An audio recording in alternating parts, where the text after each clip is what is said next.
So hello and welcome to the Great Electric Train Show virtual exhibition. Now obviously we can't have the actual exhibition in Milton Keynes, so we brought you a jam-packed video here on YouTube and on keymodelworld.com.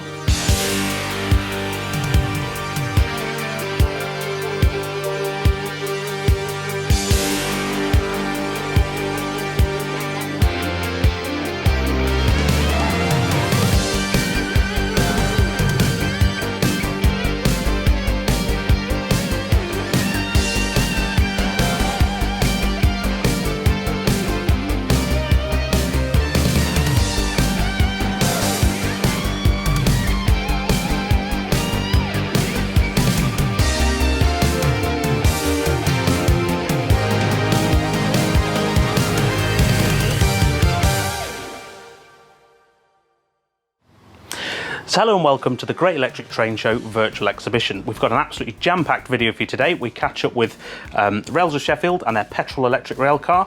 We take a look at the P2 locomotive trust. We also see layouts Heaton Lodge and Oak Road, and also an update from Mike here on Toplydale. That's right, and the fun doesn't stop here on YouTube either, because if you join us on our new website, keymodelworld.com, we've got loads of exclusive features there as well, including manufacturer interviews, showcasing the latest product development from around the scene. Plus we've also got a number of YouTube collaborations as well, including features from Jenny Kirk, Dean Park. We've also got Tim from the Scrap Line doing a feature as well, and also Sam's Trains. And beyond that, we've been making extra content as well for Key Model World, including a full tour update in our workshop here, showing you all the latest work we've been doing on Toplydale, the O-Gauge test track, and a new project too. But first, we're off to Toplydale. Mike's been working on his quarry.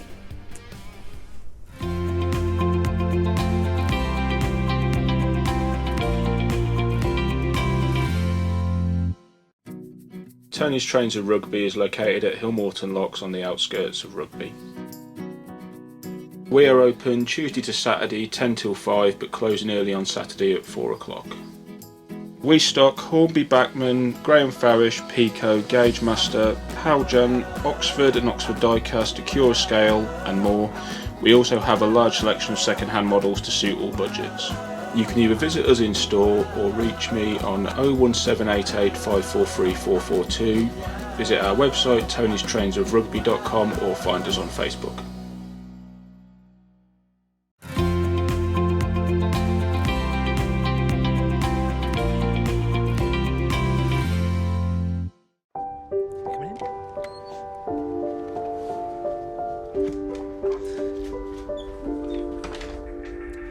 Right, so welcome back to Toplydale, and there's been a few changes on the layout since last time you saw it in our previous video. So I've started work on the new quarry scene for the layout, which is over on the back as part of the diversion route for the layout. And the main thing I've been doing is I've been working on the Walther's New River Mining Company buildings, which form the centrepiece of that quarry. Now they're really designed to be a colliery type building, but instead I'm going to repurpose them and use them for a quarry scene to cover off the limestone type workings that happen in the Peak District, which is where Toplydale's set.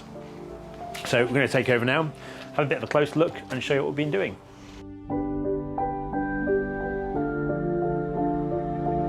Okay, so since the last time when we showed you this, which was back in our July Hornby magazine show, and then we actually finished off the track layout here. We wired it all in so it all worked and everything, but none of these buildings that are just by me here, weren't here at that point.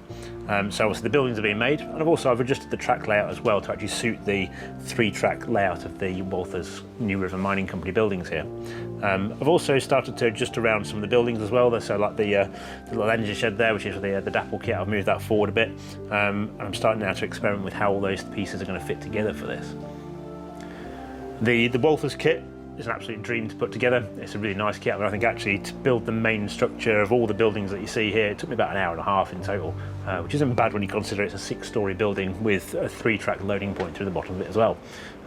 Really simple kit to make. Just need a craft knife, some plastic liquid cement, and off you go. Chop away, stick parts together as shown in the instructions, and you'll get a really nice building out of that as well. Now the only change I made to the order of the instructions for the building was to not put the glazing in at the start of the build.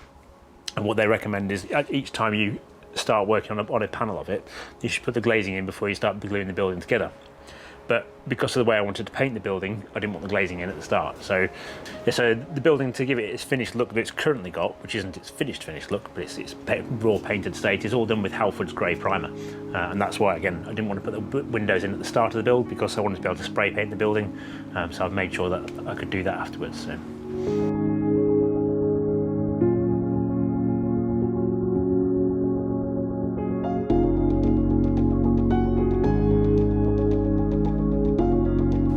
So the next steps for this then, I've got to put the glazing into the rear of the building here. Like I say, I've done the front, but I've got the back to do. And then after that, the building's got to come off the layout, because I'm going to start weathering it to give it a much more realistic appearance for a set of quarry buildings. So that's all we're done with weathering powders, which we'll do, like I say, off the layout, so we don't make a mess of everything else that's here. So. Yeah, I mean, one of the things that I always wanted for a building for this layout, for this particular area, was something big, and that's one of the really impressive things about the Walthers kit. It is a big building. It's designed for the American outline, so it's actually an American style building, but I don't think it looks out of place at all in a British layout. And also, even though it is HO scale, because American stock is so much bigger as well, we've still got plenty of space to get stock underneath the loading points here as well, and it gives us something much more dramatic as well. And traditionally I found that with British plastic kits of buildings and things, they don't tend to be quite as big. I've used a few of the Walthers kits in the past, like for example we used the Grand Central Station building for Grosvenor Square. That makes the main station building outside of the station on that terminus layout. And we also used the Walthers cement works as well, and that's the backdrop to West Coast Cement. And again, in each one of those cases, we chose the Walthers range because the specific buildings we were looking for were big. We wanted that big structure, and it's something that makes a nice difference for me on a model railway, see something with some size. So the kit costs £59, and it's available through Gauge Master in the UK. And in that you get the full set of buildings. You get the main structure, the conveyor belt, and you also get the lorry vehicle loading structure at the back as well. Right, so at the moment it pretty much fits where it is, but it's a bit cramped in, as you can probably tell. So I've got some changes I want to make to the scenery. So firstly I want to extend all three of these sidings by about 3 or 4 inches. So that's going to mean cutting out a bit more of the hillside here. And then I was also going to cut back some of the hillside over this side. But allied to all this part of the build, I've also got a roadway that's going to come up from the other end of this section as well. And that'll climb up behind the railway, and then it's going to go across behind this structure as well. And I want to take that off into the hillside as well. So it's quite a bit of work to go into this to actually fit everything together. So the first step is probably to actually get the road surface cut and start bringing that into this seam. And then after I've done that, I can start looking at chopping back some of this. And we'll recover as much material as we can out of that for use elsewhere in the build. So obviously roads are normally a bit static with a model railway, so we tend to make a nice road surface, we'll plonk some Oxford die-cast vehicles on it and just walk away from it. Part of that comes from layout design sometimes as well. It's like the other roads on top of the dale, they don't really lend themselves to anything moving anyway, because they tend to go just straight across the middle of a baseboard and go from nowhere to nowhere. But in the case of this road, I actually want to go a bit of a step further with this. We're going to introduce the Fowler car system onto it as well. Now that's a good thing and a bad thing, because it'd be great when we've got cars going up and down here as well as having trains running as well, but it does mean I've got to make a small extension to the baseboard width at that end of the layout where the railway comes out of the tunnel currently, so we've got a place for the cars to turn around. And similarly, like I mentioned with the road going up into here, what I want to do is hide a return loop for the cars up on top of the hillside here. But just to make that even more complicated, I've also got to leave access to these points down here for track cleaning as well, because at all times there's quite a lot of junction down there leading into the storage yard and also out onto the diversion route as well. So I've got quite a few little intricacies to work around on this to make all these things happen, so it'll be a long-term project, but we'll make it all happen in the end. So now I've explained the project to you and what we're going to do, I'm going to move on and start cutting the roadway for this section of the layout. So if you want to follow me, we'll come and have a look at what we're doing. Right, well, it's really not very warm in here today. Winter seems to have arrived early in our workshop, so I've got my jumper back on now. I refuse to walk around in a t-shirt today, it's too cold. But anyway, we'll get back to the layout and get moving with this. So in front of me here, this is the piece of Fomex, which is what I'm going to make the roadway out of. So the reason I'm using this is it's light, it's flexible, it's easy to cut as well, so it can make it really nice and easy if you create the road shape for the layout. And also handily, if I do make any mistakes, it's easy enough to just cut a new piece out and get on with it again. So you'll find a lot of this kind of material, it's basically, this is a redundant piece of signage, actually from one of the Hornby magazine stands a long time ago. So it's just spare material that's been sat in our storage yard waiting to be used. So what I've done is I've marked out the rough plot of the road, and I've done that by taking measurements from the layout over there to give me the depth of how far back in I need the road to go. I'll give myself a bit of overlap at the front to compensate for where it's going to lead into the new extension of the baseboard as well. And then to get this ankle section over here done, what I've done is I've marked 10cm marks along this piece of board. I've done the same on the layout as well. And then every one of these 10cm marks I've measured from the edge of the baseboard, which is this line here, back to where the rear point of the road is going to be. And then the roadway is 9cm wide all the way along. So then I've plotted 9cm back from that all the way along, joined all those marks together, and that gives me the rough shape of the road to start off with. So now I've got all this marked out, we've got to get this cut and ready to go on to the layout.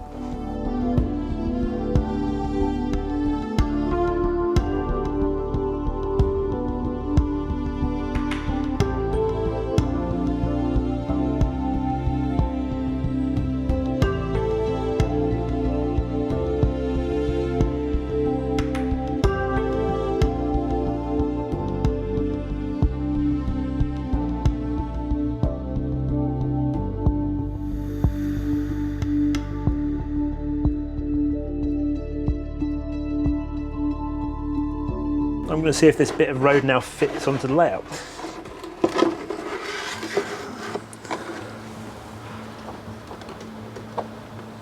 Yeah, look at that. It's pretty good. So it's a couple of adjustments I've got to make that fit. But yeah, that's going to be roughly where the road goes. And that will give us a nice roadway for the fallow vehicles to run up behind the railway, and they're going to go over a bridge just here as well behind the signal box. Well, I'll ease the gradient out. We can ease the gradient out like that, so it will come all the way up from the bottom there. And it won't be quite as high there either, because I've got to move this signal next. So that's the next thing I'm going to have to do. I'll drop that signal out and move it out of the way, and then we'll start making some supports to hold the bridge and this roadway in place then.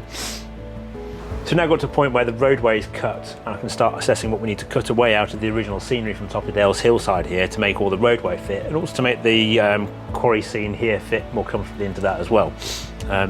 So basically there's two things I suppose I've got to do here. One, I've got to cut away the depth of the hillside here so we can get the road at a more realistic level, because I want the road to be sort of roughly railway bridge height as it disappears up here, and then I'll use some of this landscape here to kind of hide that into the background. So this sort of disc shaped section here as well will turn the cars round on the fallow road system. That will be nicely hidden in down inside the hillside there. And then over this end here, like I said, I wanted to extend these three sidings just enough so I could probably get one more wagon beyond the quarry building. But to do that, I've got to cut away some of the landscape here as well. So I've got a bit of cutting here to do, and I've got to be careful I don't go in too far into that, so we end up in the actual mainline railway that's running behind there as well. And then finally, there's another bit of cutting to do around here, although not as much as I actually was expecting, to be honest, which is going to be to take away some of this landscape here, just to make it a bit more comfortable, get the quarry buildings in there and a nice rock face built in there as well. So that's the next step. I'm going to go and grab a saw and start hacking this scenery up.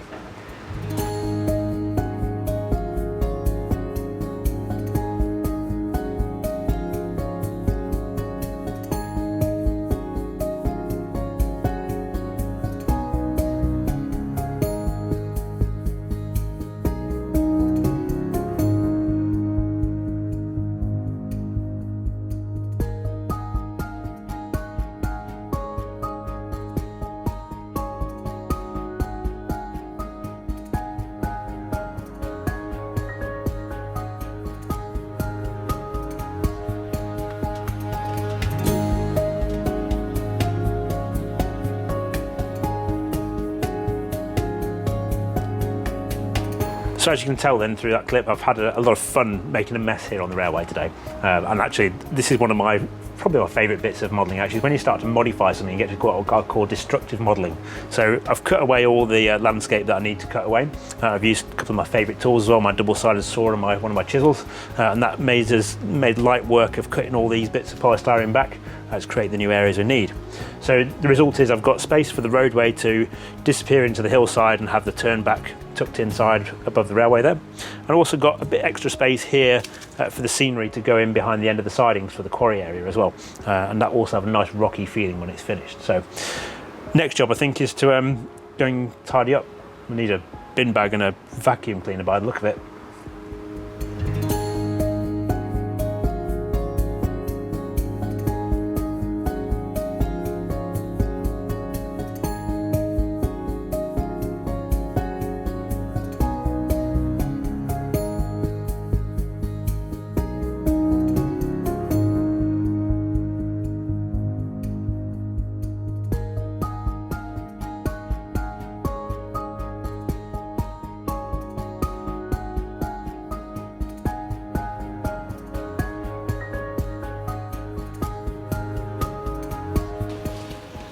Up.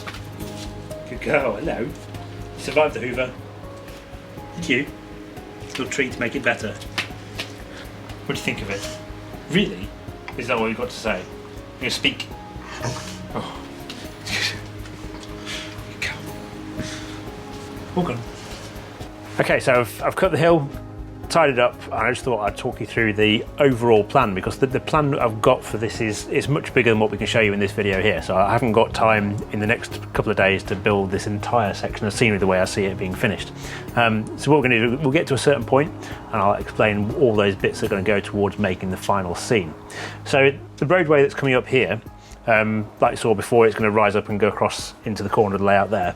But as it rises up behind the railway here, it's going to be behind a stone wall, and then it will come across the railway on a bridge here, which I've got the bridge parapets for already. That will carry the road over the railway. Then the road will continue then across the back, and it's going to have I'll probably use this kind of stone frontage in front of the road there. And then one of the things I really want to do with the road is make sure it actually blends nicely into the area where it's going to have the turn back for the fallow road system in there.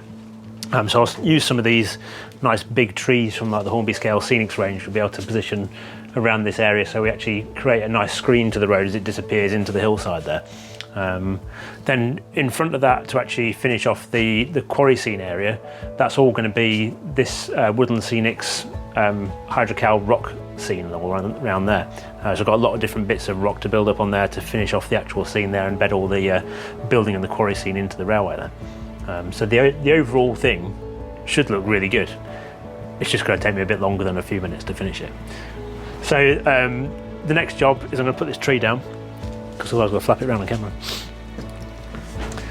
So the next job is going to be to actually set the road in position. So I'm going to do that by cutting some risers out of the same Fomex board. And we'll get that road set in position so it's coming up and over the railway here, and send it all off over into the corner there. We'll see how that's going to look. So I'm now going to just temporarily put the bridge parapets into place. Now, one of the problems I have just noticed is that I've got no baseboard to support them here. So this one's going to go at the wrong end of the bridge, if you like. So I'll move that right down there. And then this one will be going on to this side of the bridge to create the other side when we come to assemble it all. A little bit like that. So now what I need to do is build all the supports underneath the roadway to bring it up to the right height to go across these. Sticking together a couple of pieces of Fomex now so we can make a support for the roadway, because I think one piece on its own probably wouldn't be quite enough.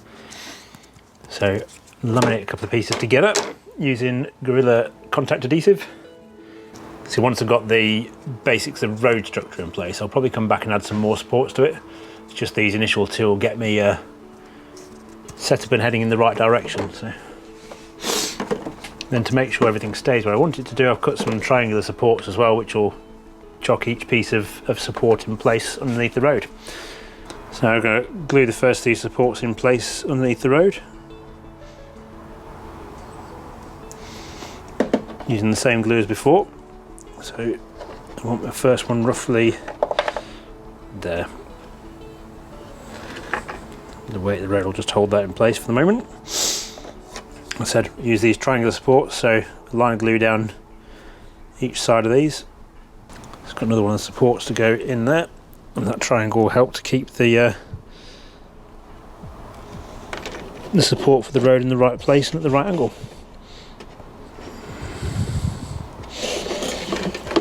Alright, so now I've got that first one in place. I'm going to put another one in place over here as well.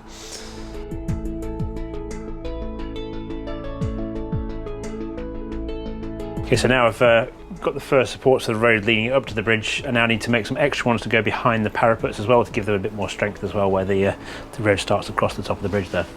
So this is the same method I used for the previous ones, apart from this time I've got a single piece of Fomex for the backing to where the bridge parapets are going. I haven't worried too much about precision cutting it or anything.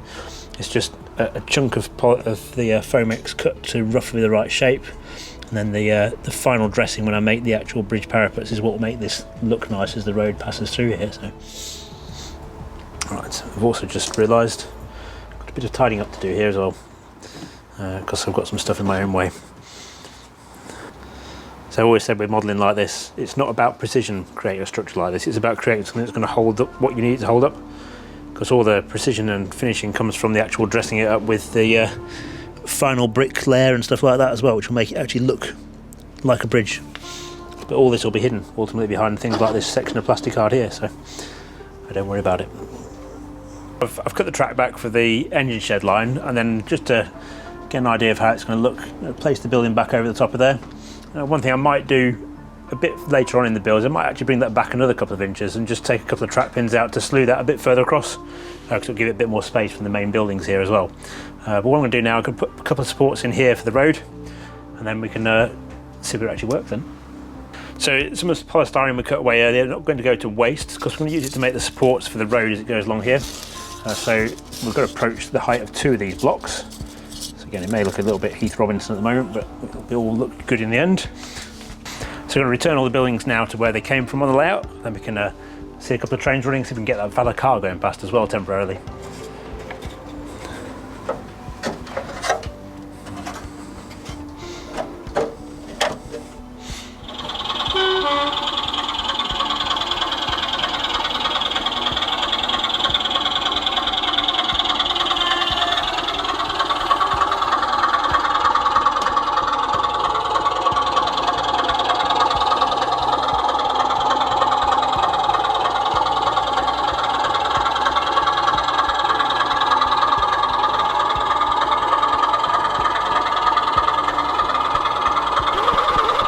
So no one will know the van have fallen off, will they? So I'm quite happy with how this is progressing now. Like I said a few minutes ago, I've still got so much more to do to this to bring it all together. And for one thing, I've got a load of casting to do to make all the rocks to go around the rock face here. But already even the bare polystyrene there, with that little bit of extra depth and the cut out into the hillside, actually gives it a little bit more interest there as well in the background. It does mean that I can extend a couple of sidings just by 2 or 3 inches, but it's enough to just give a little bit more flexibility there and a bit of variation over the end of the siding length as well, just something I think is quite nice in that kind of context. So then the roadway, well, I think the roadway is going to look magic when it all works. Again, like all this, there's so much to do, but I'll get there one day, so keep watching, we'll show you.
I'm Chris Tippin and the shop is called TTCDIECAST. The shop's 107 Nottingham Road in Derby. We sell the ranges of Pico, Metcalfe, Hornby, Bachmann, Farish, Dapol, Helgen, basically all the main manufacturers for double O and N.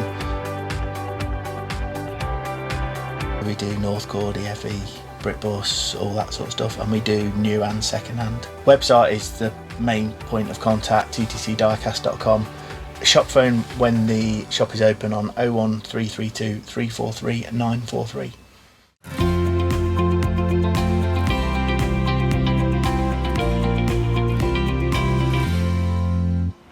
So that was rather enjoyable. I do love a bit of messy modelling. Very good. Are you going to finish it?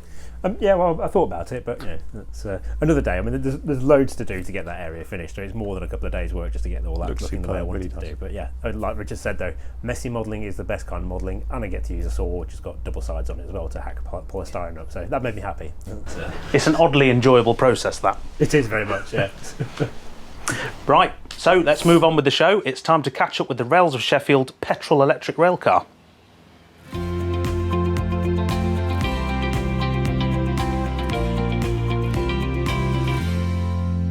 I'm Adam Davis of Rails of Sheffield Limited.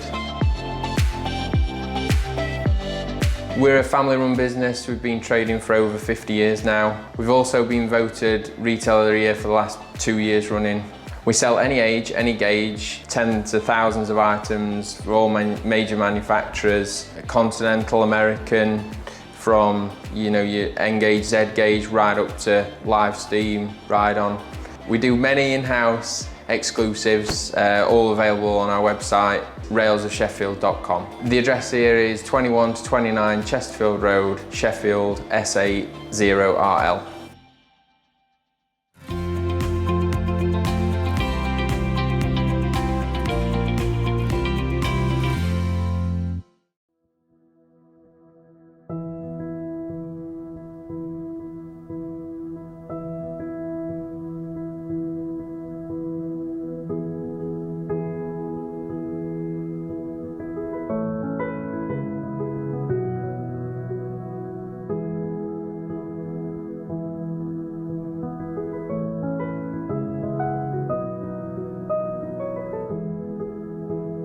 I'm Brian Greenwood. I'm chairman of Rails Holdings Limited, which is the company that commissions and supplies the exclusive products to Rails of Sheffield.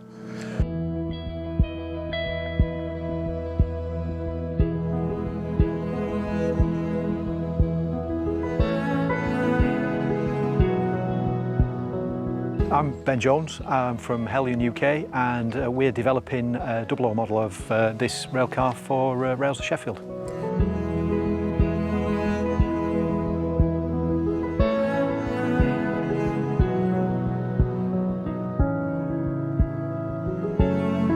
My name's John Furness. I'm the chairman of the Auto Car Trust.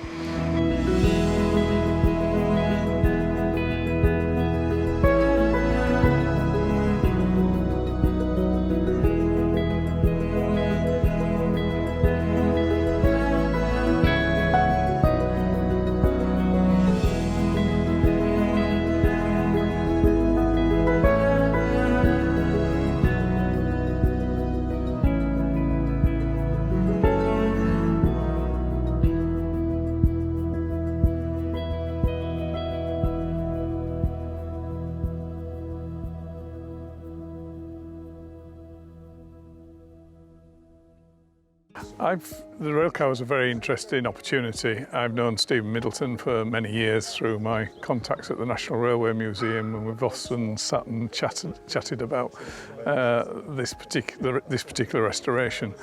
And I just had the idea that it would be great to produce a model.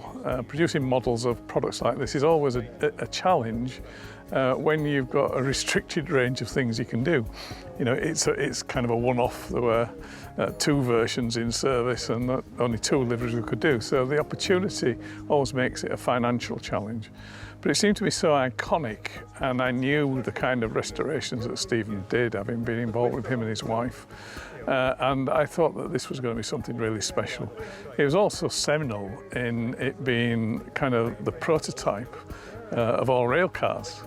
So historically it had real significance.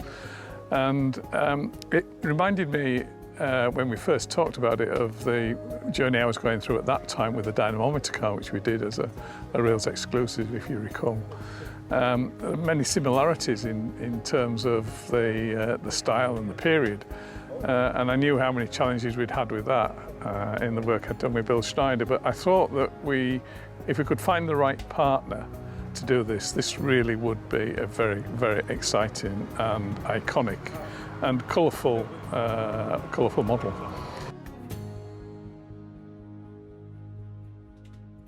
Well, Rails came to us with the idea. It sort of came out of the blue, really. It was a real surprise. Although I was aware of the vehicle, I thought it was a bit of a long shot for a ready-to-run model, really. But Rails came to us with the idea, and were really keen to develop it. And I was delighted, because it's such an important vehicle. The Railcar's it's got large windows. It's got a big open interior. So that means that you can't put a traditional big chunky motor in there. It's got to be something very low profile that we can hide under the floor.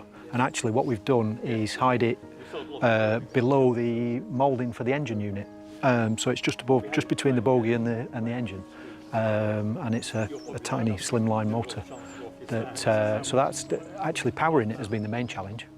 I've developed it all the way through to the model that we have now. When it was first mooted, my reservation was finding the right research material, the drawings, photos, things like that, for a vehicle of this vintage that hadn't been around after about the late 1920s. So there were very few photos of it.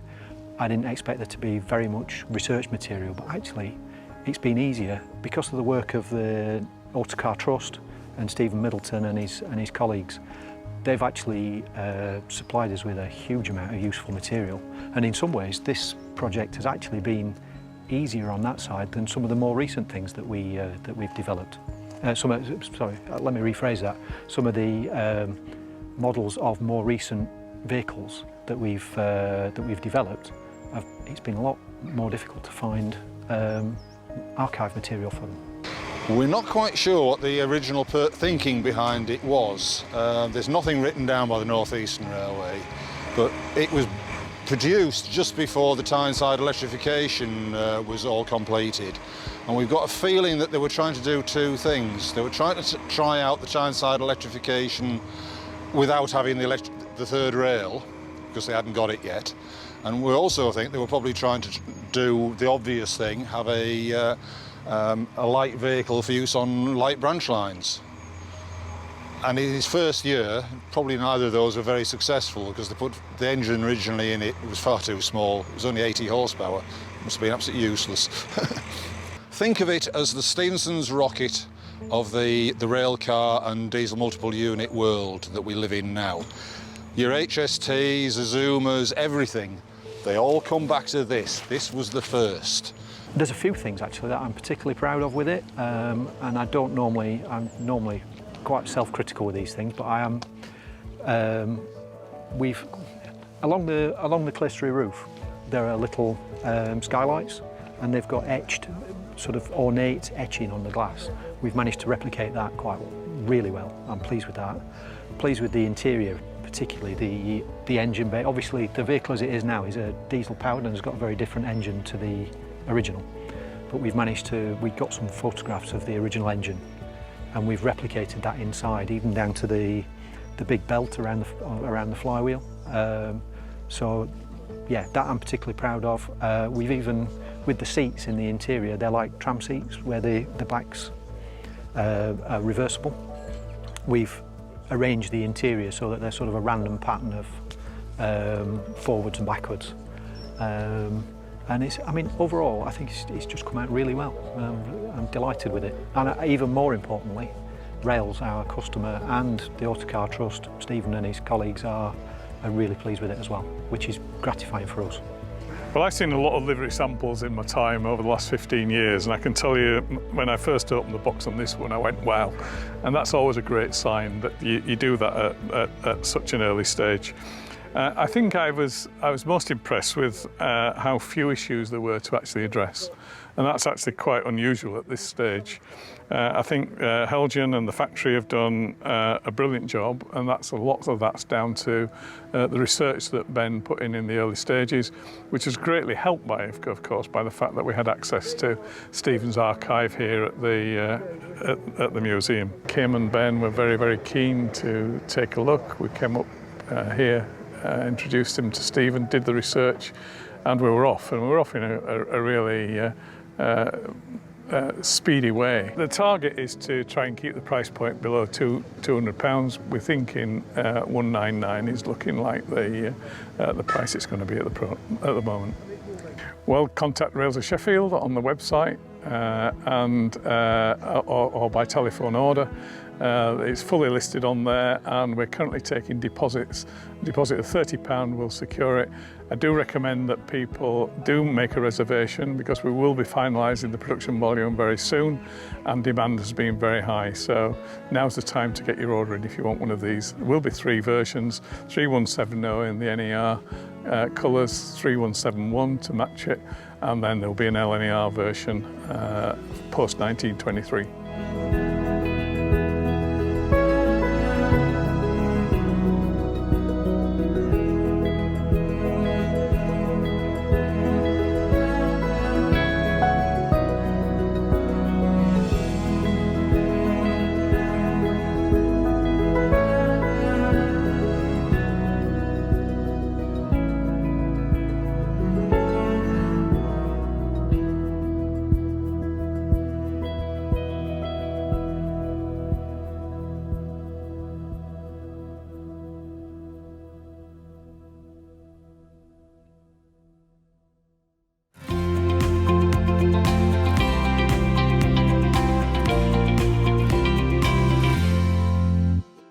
Julie, and I'm the owner of York Modelmaking and the online shop York Model Rail. We sell architectural components and lineside detailing for model railways, and our online shop, it mainly has N, OO and O gauge on it, but because we cut everything in-house, it means that we can rescale things and we can do bespoke orders to cater for any scale, any gauge, whatever you need making.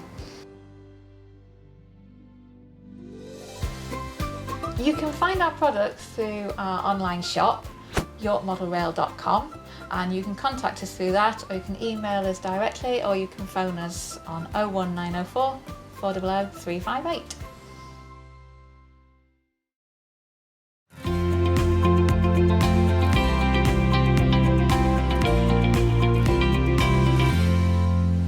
Well, it's great to see what they've been doing with the petrol electric auto car at the MC and Bolton Abbey Railway. I mean, it's a brilliant restoration as well. Superb job they've done there. And I've got to say, I'm really looking forward to seeing that model here in the office as well for a review. It's just incredible what they've done. And would you believe the actual rail car was actually involved in an accident? So they've really done well to bring that back to looking new. Yeah. And it used to live in a field, didn't it, as well? Yeah. So it's had a hard life, that rail car. Amazing. Yeah. I think when Stephen started the restoration, it had no chassis, no engine, no interior. It was just a wooden shell. Right, so it's time for some news. We're going to have a quick move around and you'll join us in a minute.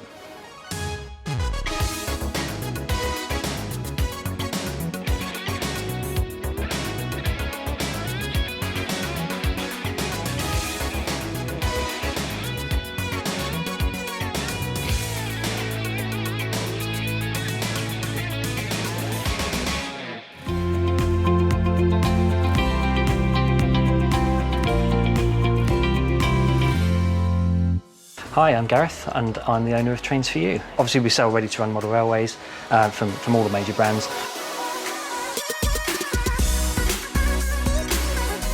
We also do weathering, renumbering, DCC fitting, sound fitting, and we have quite a large range of models in stock that are already weathered and repainted for you to buy today. We're working with Cavalex at the moment to release the MOD KFA War Flat.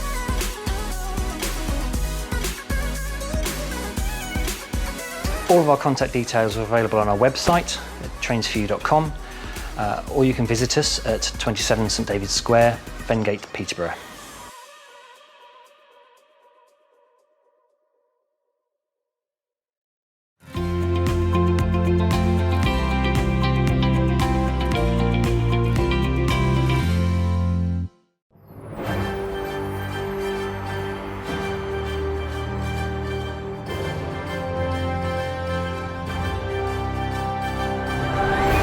So now that Richard and Mark have caught up on their back issues of Hornby magazine, we'll get back to what we're here for. So we're going to talk about the news. So we have some extremely exciting news this month. So we thought we'd bring you some highlights, and not to mention the top of the show has to be the Class 91 from Hornby. Well, I think we could argue about that. And actually, the top of the show has definitely got the W1. There's no question over that. Sounds like the 91, but not quite. Yeah, it's better than the 91. It's the W1. There is nothing better, is there? I mean, it's like the pin-up of steam locomotives, the W1. Oh, you could say the 91 is the pin-up of electric locomotives. Yeah, but it's still not W1. So, anyway, back to the point. Thank you very much first to Hornby for loaning these samples. I really appreciate it and be able to show you these first-hand here in the workshop as well.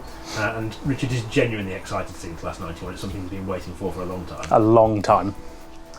Because the original model is, of course, the same age as me. So, yeah, it was late 1980s, wasn't it? Yeah. I know Mike and Richard have had some fun and chat about their East Coast favourites. Something rather exciting, and I apologise for this, I'm rather happy about, is the 2HAP Southern Region 2-car unit. Should be in the shops very soon. Available in 3 different liveries. It'll be available in BR Plain Green, as we've got here, also BR Blue and Grey, and also the BR Network South East liveries. So there's something else rather special in silver down there as well, isn't there? There is. There's Hornby's first engineering prototype sample of the APT. We've got 5 vehicles here. Ultimately, you'll be able to make up to a full 14 vehicle set with prototypical vehicles when it comes out. Which will look absolutely fantastic on a layout. We'll have to dig out West Coast Cement. Yeah, it's the perfect opportunity for us to backdate West Coast Cement to the 1980s. Held new 860 on the way as well, which will look really nice running past as well. So there's loads of really good opportunities there. Absolutely. And also, just for Richard, I think one day we might have to change it to East Coast Cement as well, because I can see he's itching in the corner there. He wants to run 91s on it. I was going to say pop a 91 on any excuse. Yeah. But we've got the 91 when that comes out. We've got HSTs and stuff. We're well on the way to be able to do that East Coast Cement theme as well. So maybe that's something. If you want to see that happen, then let us know in the comments, and we'll see what we can do. I will make it happen. Richard will make all the comments as well. Yeah. So, totally. Anyway, moving on from all this. If you want to keep up with all the latest news, then check out keymodelworld.com. We've got all the news going on there as it happens. Plus, for this weekend as well, for the Great Electric Train Show virtual exhibition, we've got separate videos and features on each of these new items from Hornby. So you can see those in full detail. We're going to talk you through what they've got and what the latest samples are. And join us there now where you can watch those videos. Right. And now, of course, it's time for more layouts. So let's pop down to Mike Buick's Oak Road.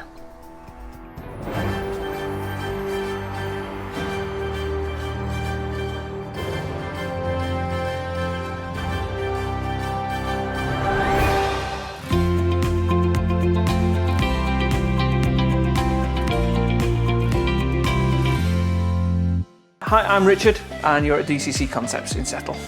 So we manufacture and sell loads of stuff from just micro LEDs, nano LEDs through our entire Alpha range, things like Mimic LEDs for your control panels, point motors, Loco decoders, rolling roads, and all the way through to little track gauges and back-to-back gauges to keep your railway running smoothly. Loads of stuff. So you can buy our products from dccconcepts.com. You can make an appointment, come and visit us at our shop, or we've got a network of authorised dealers that you can purchase our products from. And if you want to know if there's a dealer near you, just go to our website and click Dealer Near Me.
I'm Mike Buick and this is Oak Road.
Oak Road's 20 foot long, 2 foot wide scenic section, and 9 foot in total depth, including the fiddle yard.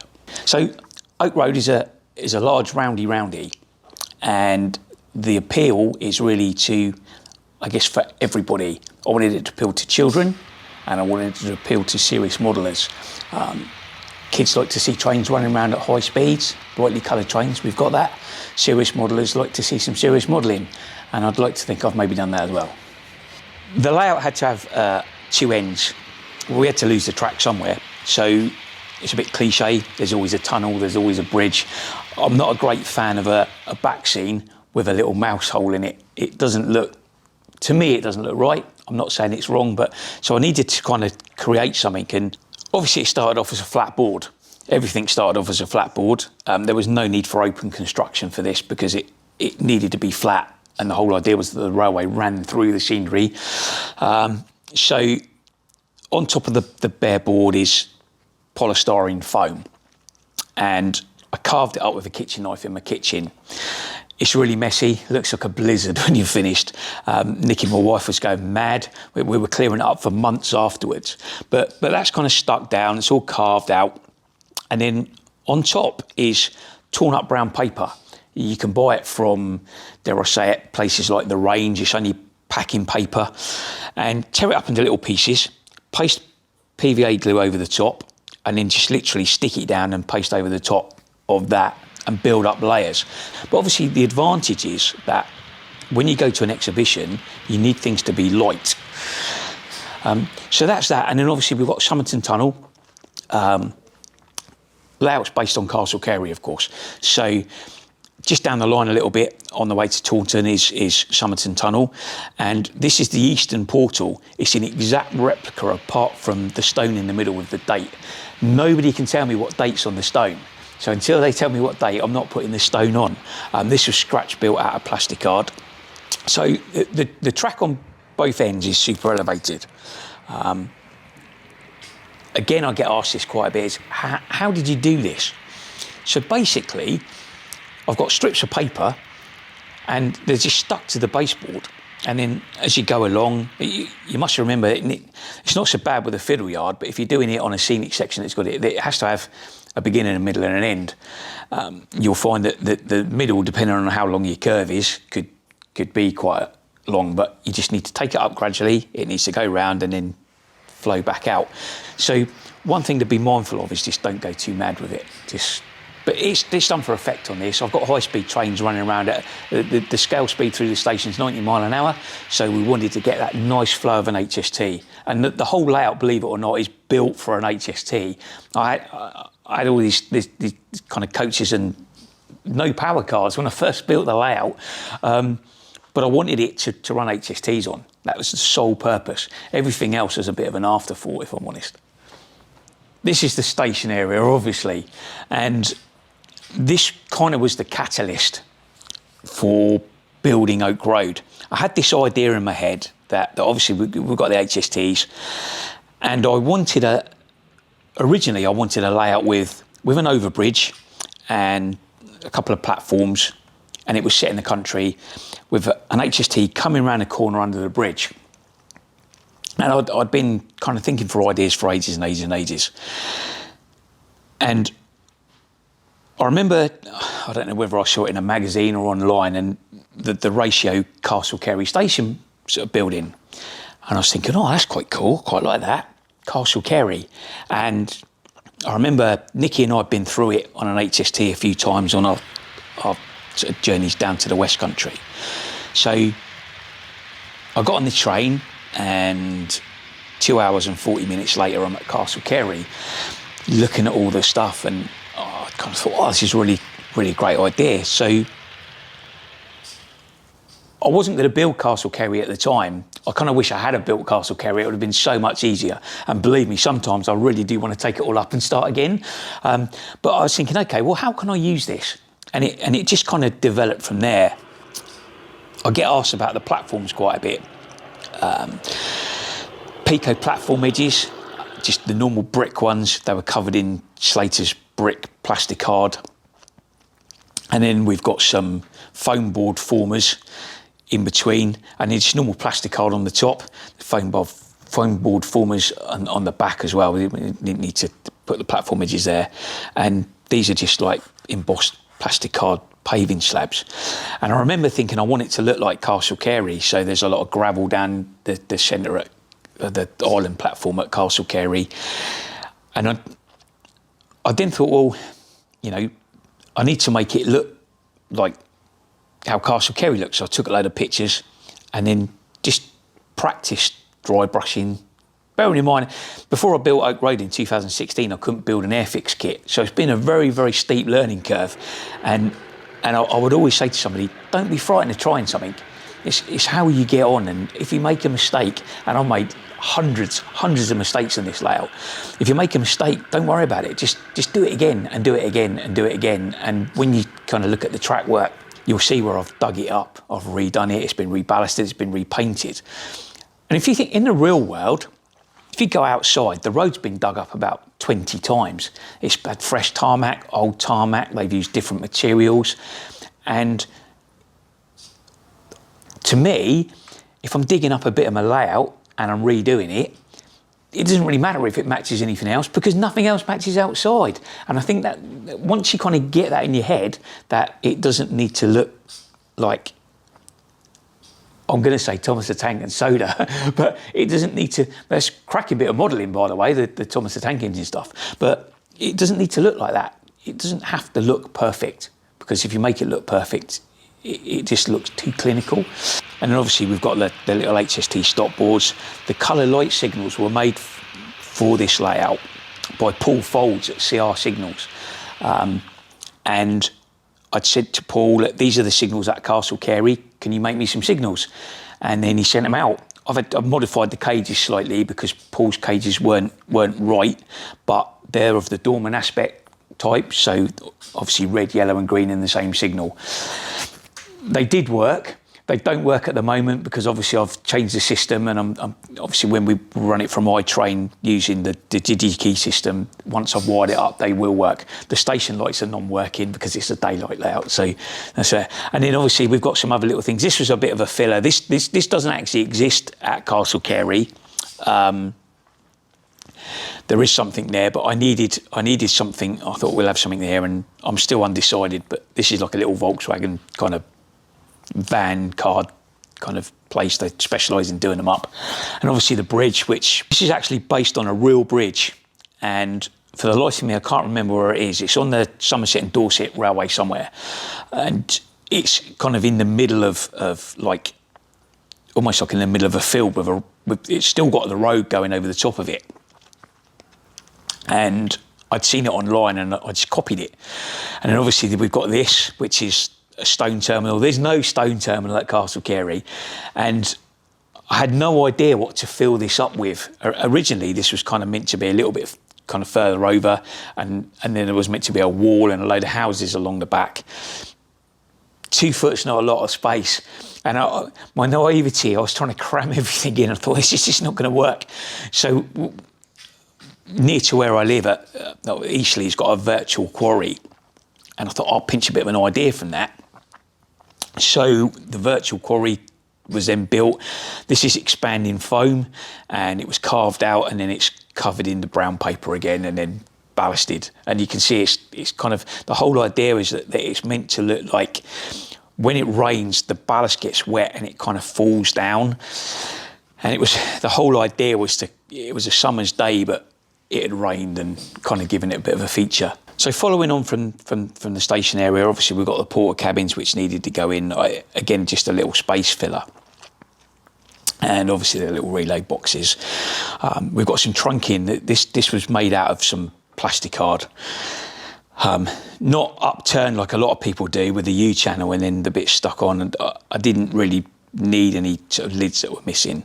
So I just basically turned the U-channel the right way up and then scored it, and then cut some other plasticard strip on the top of it to represent the lids, and just stuck them down manually.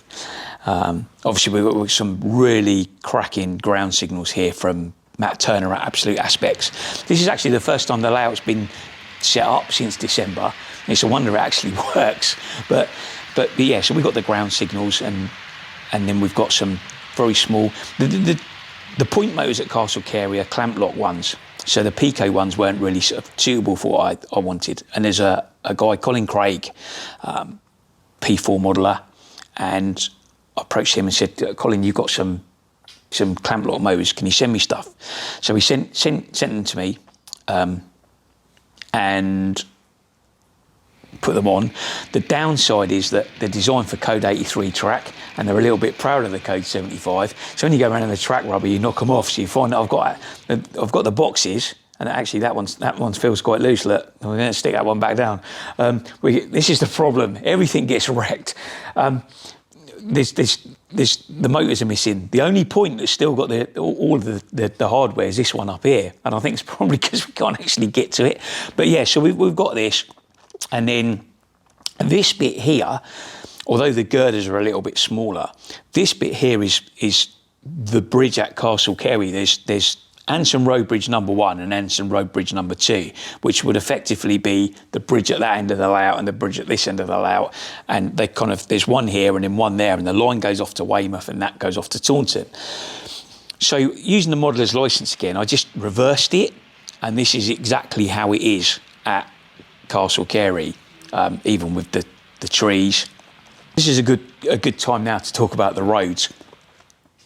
I stumbled across how to do the roads by mistake, really. When I was doing the platforms, I'd put some paint down, I wasn't really happy with it, and I'd put some filler down, and because I'd had some cracks in the plasticard.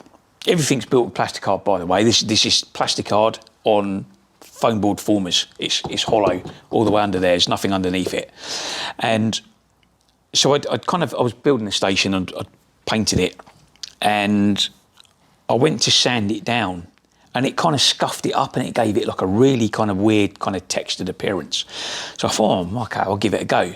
So I tried again, and the same thing. So if anybody does really want to know how I've done my roads, this is how they've been done. So plasticard base, acrylic paint, and I know Richard's probably going to ask me to do a kind of a how-to at some point, but for all intents and purposes, acrylic paint, it's black, burnt umber and grey, it's painted on, it's left to dry, it's scuffed up with a sanding block, and then you just continually do it until you get the effect that you want.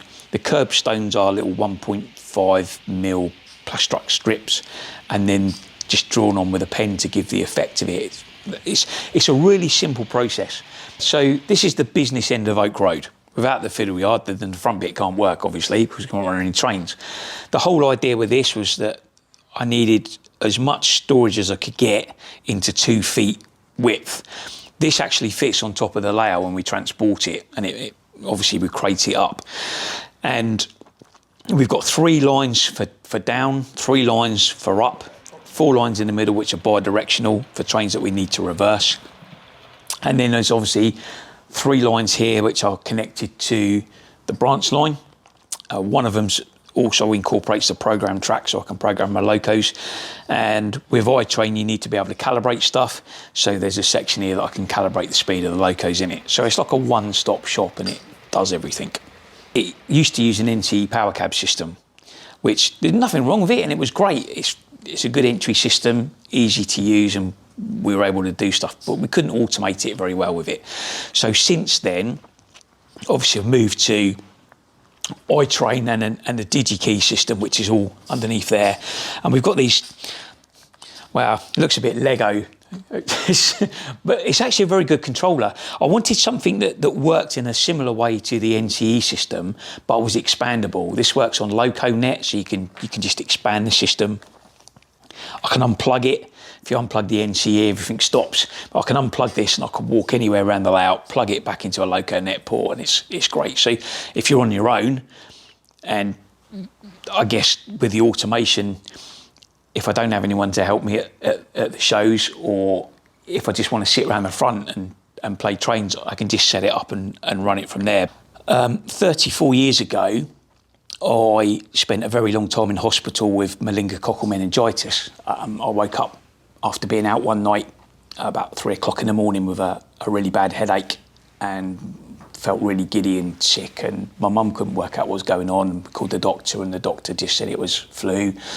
And then the next day I got even worse, so my mum called the doctor again, and the doctor came out and said, actually, look, we think we need to get this lad to hospital. And I don't remember much else. They told me that I wasn't going to go on very sort of well in life, but I'd kind of said, well, basically stuck two fingers after it, and it wasn't going to affect me. After probably 6 to 8 months, I'd kind of recovered quite a lot. I was sat at work, and I was thinking, do you know what? Maybe I want to try and raise some money. And I sent Meningitis Now an email saying, I've got this big train set, and I had meningitis. Can I raise some money? Expecting them to say, this is a bit strange. And they came back and said, well, yeah, that's a really cool idea. Tell us a bit more about you and tell us a bit more about the train set. So that's what we did. And they're fantastic people. They've added it to their website. They've given us some T-shirts. And then when we go to shows, when we eventually get back to some more shows, but when we go to shows, we've got a little collection bucket, and I go round, and if people want to donate money, 50p, 10p, it's up to them. There's no pressure on them to do so, but it's really kind of nice. At the Swansea show, I think we made about £140 in donations from traders, from the paying customers, from other exhibition sort of exhibitors, and it was a really cool feeling. So if I can push that on, I've got a Just Giving page as well. Make some money for this charity, because you never know who's going to die from it, and I just want to give something back.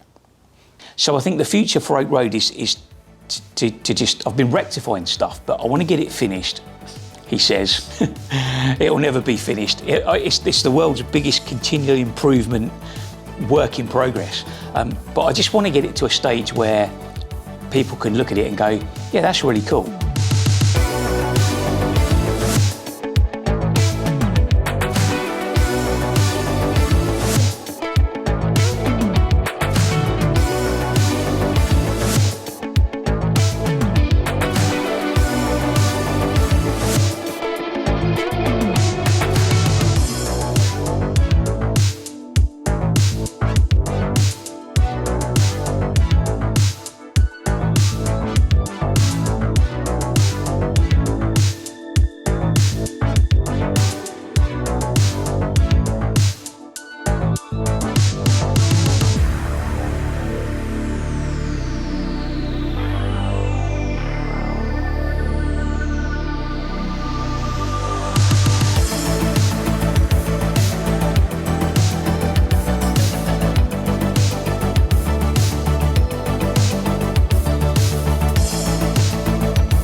My name's Jonathan Taylor. I'm the manager of Going Loco. It's in Wakefield, West Yorkshire. We sell Bachmann, Hornby, Pico, Dapple, Oxford Rail, Airfix, you name it, pretty much everything. We pride ourselves on our rare pieces that we get in from time to time. Going Loco is a large store featuring various rooms of stock. It has a large car park which is free, and we are not far away from Outwood railway station as well. They can email us via goinglocomodels@hotmail.com. You can also call us on 01924 824 748. Our website is www.goinglocomodels.com.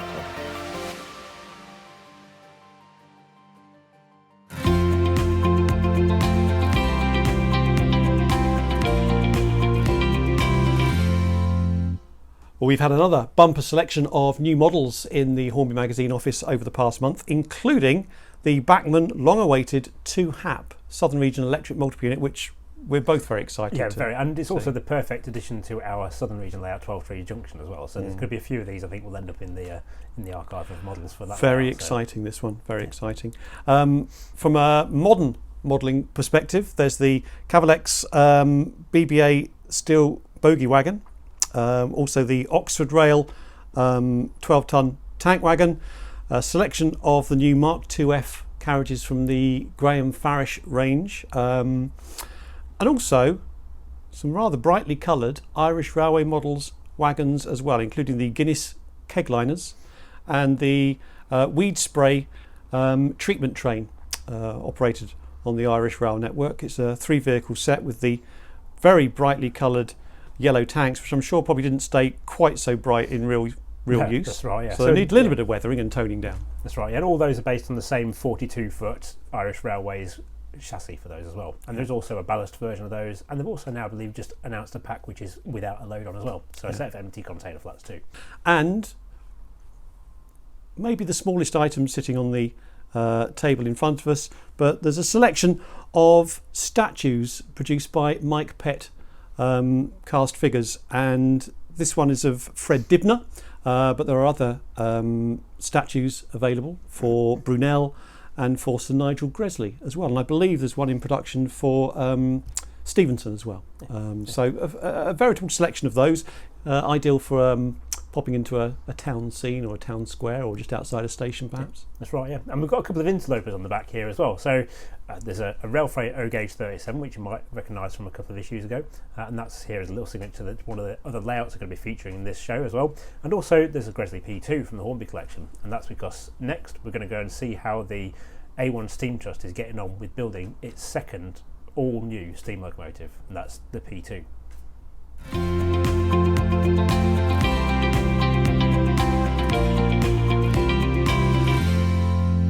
I'm Alex Yates and this is the Model Centre. We sell absolutely everything you can imagine in the popular scales. We've got our customisation services, so you've got weathering, got renaming and renumbering, and then all the sort of add-ons, so like real coal, we can fit the parts pack for you, nameplates, cab crew, everything like that. You can order online or on the phone, come and collect it from us, or you can come to the door and we'll just serve you from there. And we're doing free postage on the website as well to sort of compensate for the fact that the shop's not open. You can visit us on our website, themodelcentre.com. Our phone number is 01947 899 125.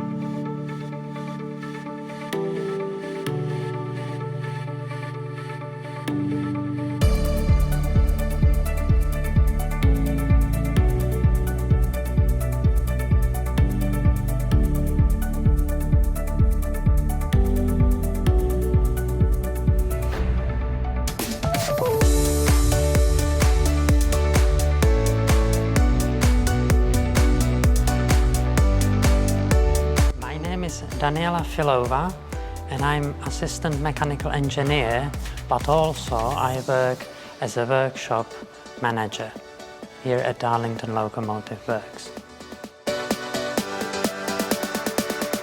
I'm David Elliott and I'm the Director of Engineering for the A1 Steam Locomotive Trust.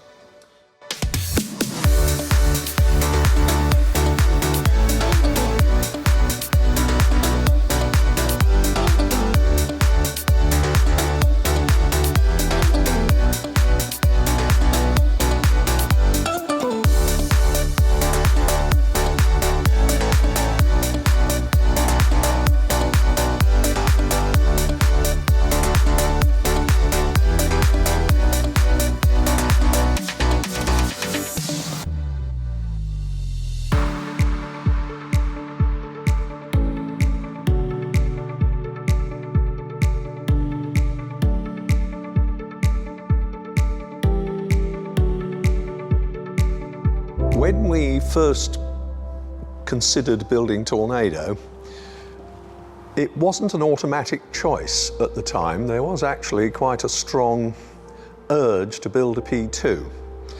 But when we started to look into this in detail, we realised that in addition to the problems of building the first new steam locomotive for 40 years, there was also a significant amount of redesign and engineering work that was needed on the P2.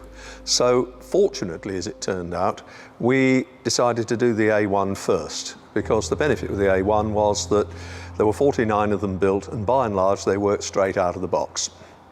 However, having said that, there was still a number of us who liked the idea of building a P2. And my personal reason behind this is that when I was probably about 6 or 7, my father showed me a book which was the Bassett-Loke 1946 Model Railway Handbook. And this covered gauges from, as it was then, 00 right up to 15-inch gauge. But in the middle of this was a picture of a 2.5-inch gauge model of Cock of the North. And I remember at the time asking my father if he could take me to see this locomotive, and he had to explain that it didn't exist anymore, which was very sad and left a lasting impression on me. So when the opportunity came along after we'd built Tornado to build something else, for me, there really wasn't much choice. It was going to be a P2. The challenges came in different shapes and forms. We might say there are engineering challenges. These come on a daily basis. It's from something like the original drawing is missing, so the whole component needs to be redesigned from scratch. Or it might be that we broke a cutter we needed, so we need to quickly find a replacement or a backup solution. So that's the whole range of challenges we're facing on a daily basis. These bigger wheel sets are for driving wheels. As the P2, it's 282 wheel arrangement. You've got 4 main driving wheel sets, but they differ. Some of them, they've got these axle boxes to give us a space in between. Obviously, you've got a crank axle, which is quite heavy, and it has been redesigned and modified because there was an issue with original P2s as they developed a crack in a keyhole, and that's where the crack started, and it resulted in a wheel falling off. That was usually at lower speeds because the biggest forces are applied at lower speeds. That's an interesting feature of this type of engine because it will run on a main line and on heritage lines as well with wheel tires polished. So they're not going to be painted. This is the final surface finish. The biggest challenge has been that if we had built the P2 as per Gresley's design in 1934, we almost certainly wouldn't be allowed to run it on the national network today. There were 3 areas where there were problems in particular, 2 of which would affect its ability to run on the network. The first one was that the P2s as originally built had a habit of breaking their crank axles. We are aware of 5 examples of broken crank axles, which on a class of 6 locomotives over no more than 10 years is a pretty awful record. And so we knew we were going to have to do something about the crank axle. The other issue was that they had a reputation for being heavy on the track. which everybody put down to the long wheelbase of the locomotive. In practice, as our own research has shown, this wasn't really the case. However, there was a problem arising from the use of Nigel Gresley's patented design of swing link suspension on the pony truck. The whole idea of a pony truck is that it keeps it steers a locomotive into curves. These big wheels are not very good at cornering, which is why virtually every express locomotive has a pony truck or a bogie at the front to steer it into the curves. In order to do this, the pony truck has to be capable of moving sideways. And the idea is that the further it moves, the more force it puts into the frames to pull the locomotive round the curve.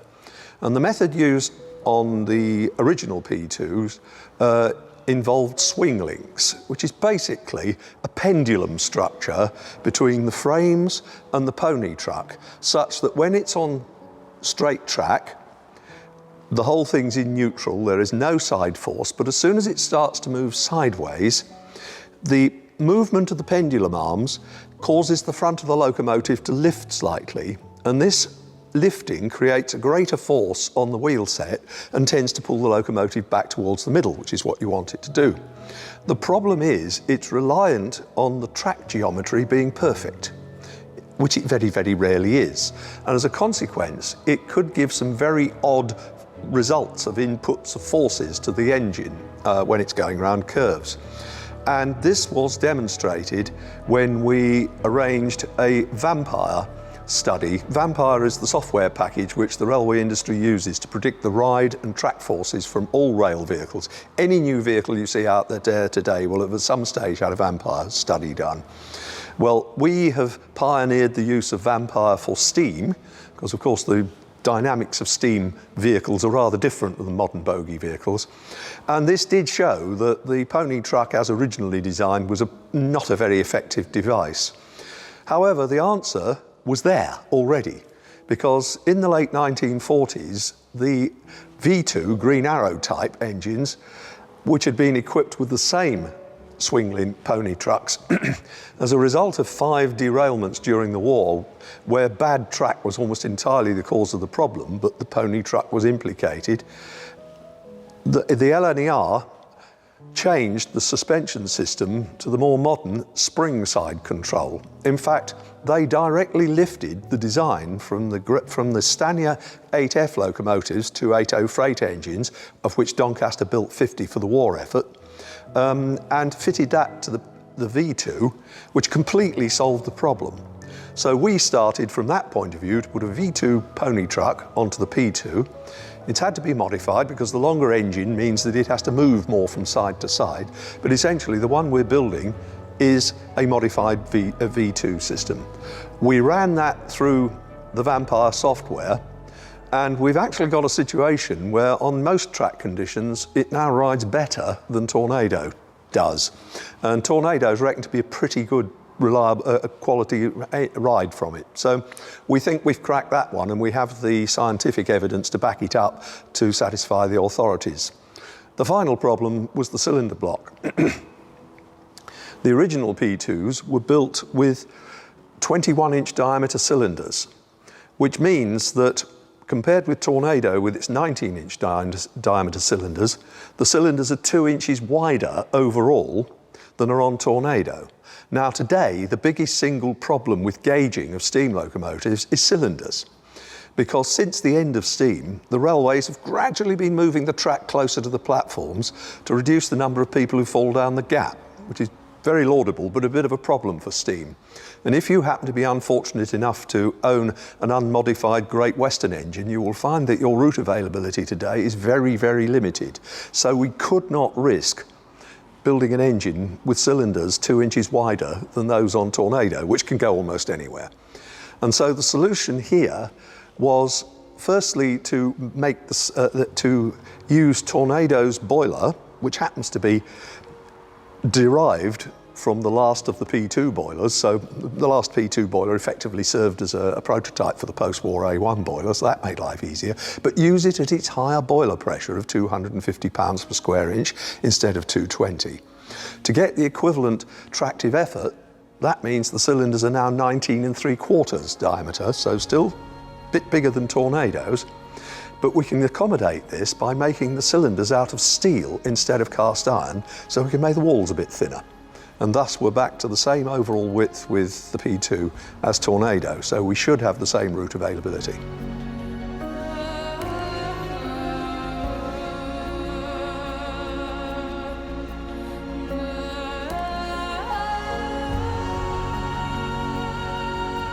I think it's the whole project which makes it really enjoyable and unique, because each day you're working on a different part of the engine, you're facing different challenges, and it's a real brain stretcher, and it's quite enjoyable. And my colleagues, you know, what else I could wish for? We are basically trying to advance the engine on all fronts at the same time. But as I say, the tender tank is a significant one, and support for that would be very much appreciated, because basically thanks to the way things happened, which is basically opportunities came up to get the tender tank and the tender frames underway rather earlier than we strictly needed them, simply because people who we knew could do this had capacity. Means that our expenditure on the tender is somewhat ahead of our income on it at the moment, so that is something we'd very much like to pursue. If you want full details on that, please go on to www.p2steam.com, where the details are fully available. Alternatively, you can contact our office here in Darlington for details as well. And this really is the core of this, because the beauty of our regular donation funding is that it's very predictable, and it enables us to forward plan when we're going to purchase expensive items. The club funding is producing more money, but it's not quite so predictable as to when people will sign up. And of course, the legacy income is completely unpredictable.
I'm Ellis of Ellis Clark Trains, and this is our shop, Ellis Clark Trains and Clark Railworks. So we sell fine scale low gauge, that includes our full range of Darstead coaches and our upcoming press flow wagons. So we sell both O gauge, and we use Clark Railworks for selling of our OO, HO, N gauge and all other scales. We sell all brands, we sell Hornby, Bachmann, all continental brands like Fleischmann, Loco, we sell a Cura scale, Dapol, everything. On all our in-stock items, we offer a bespoke weathering and customising service. You can come in person, and of course you can email us as well.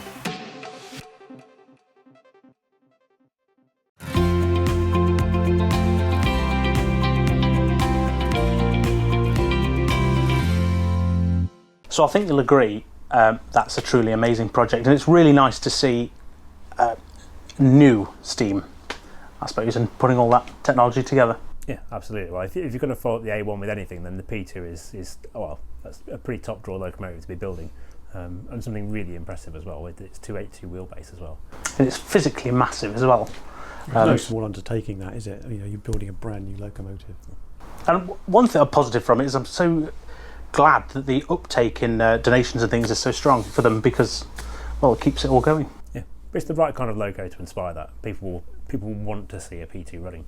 So you look at how well the Hornby model was received a few years ago. Yeah. P2 is one of those brilliant pieces of railway history. A bit like the W1. Stick that back in again. And my favourite tidbit from the trip was the fact that it's going to have USB ports in the cab, which I think is a proper nice modern touch. That one. Super. So are you ready for the highlight of the show? Absolutely. Yeah. So it's time to go to Britain's biggest model railway. So I've come to sunny Wakefield. Now, you're never going to believe this, but through this tiny door in the basement of this giant mill is Britain's biggest model railway, Heaton Lodge Junction. Let's go and take a closer look.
We're here at Heaton Lodge Junction today to see what Simon George has been up to since last time we visited. We came here for a feature for issue 156 to show you the first parts of Britain's biggest model railway.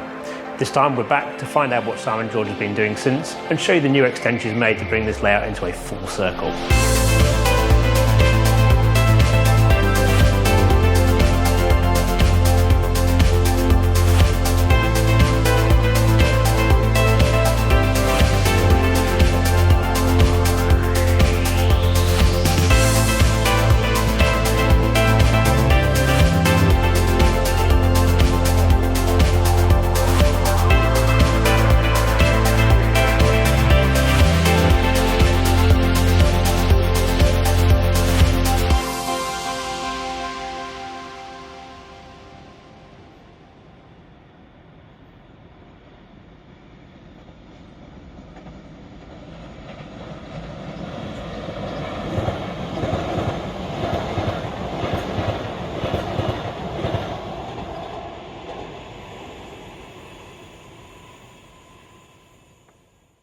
Right, my name's Simon George. I'm happy to introduce you and give you a quick tour of Heaton Lodge Junction, which has actually been my life's work, if you like, for the last 4 or 5 years. So yeah, come on, let's have a look.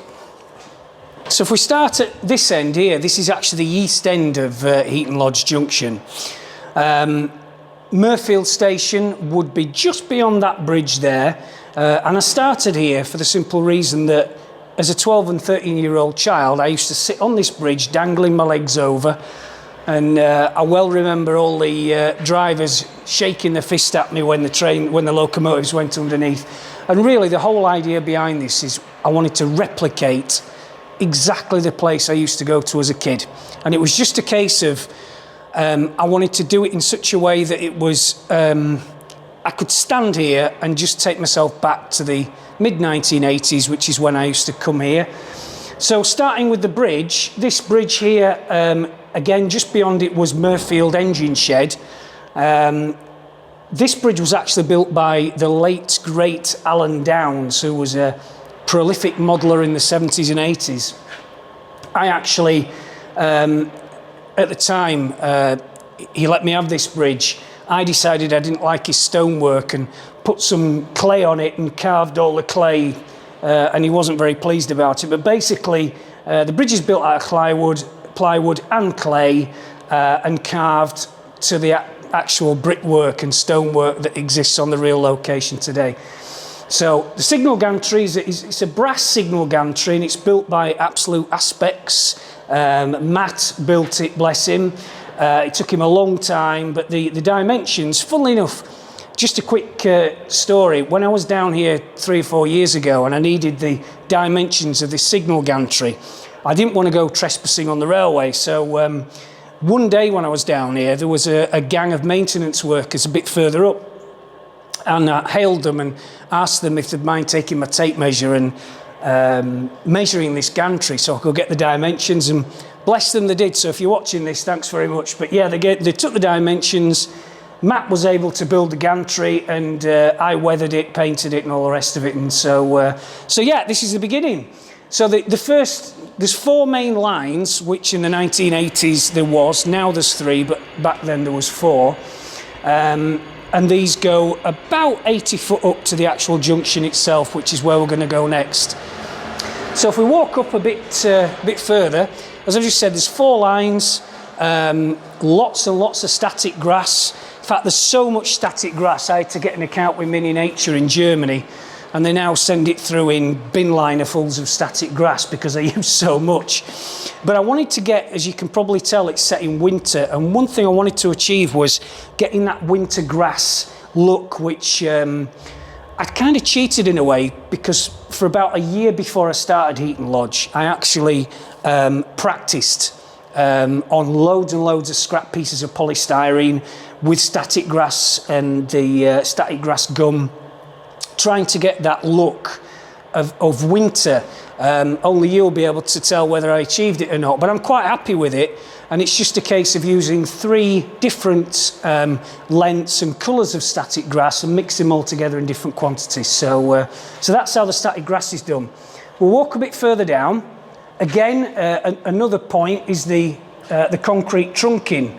I didn't want to buy it off the shelf because it just looks too uniform, and as we all know, if you go down to the real location, any railway location, there's lots of concrete trunking. It's usually broken, the lids are coming off, the cables are showing, and that's what I wanted to do. So I found that getting evergreen styrene channel section and flipping it upside down and leaving so there's basically no lid, and then laying the cable in it, just gave the right sort of look. And I chopped them into different lengths, covered it in concrete paint. When the paint was dry, sprinkled on talcum powder to give it a bit of that gritty kind of substance that concrete has.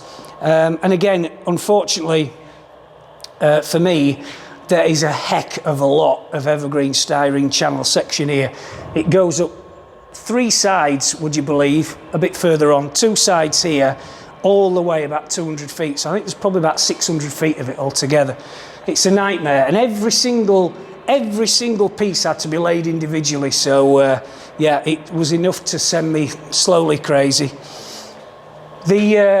Worth mentioning the puddles. These are just resin casting. I buy the resin. I had to buy it in bulk because you'll see later there's a river a bit further up. This is just standard resin, casting resin, which you mix together. You tint make it look a mucky colour, and then just pour it in the puddles that you've made out of clay, just so to hold the resin in there as it dries. Let's go a bit further up. This section here, well, this is actually Heaton Lodge North Junction, as it was in the 1980s. Another one of those signal gantries, which we saw the other one earlier.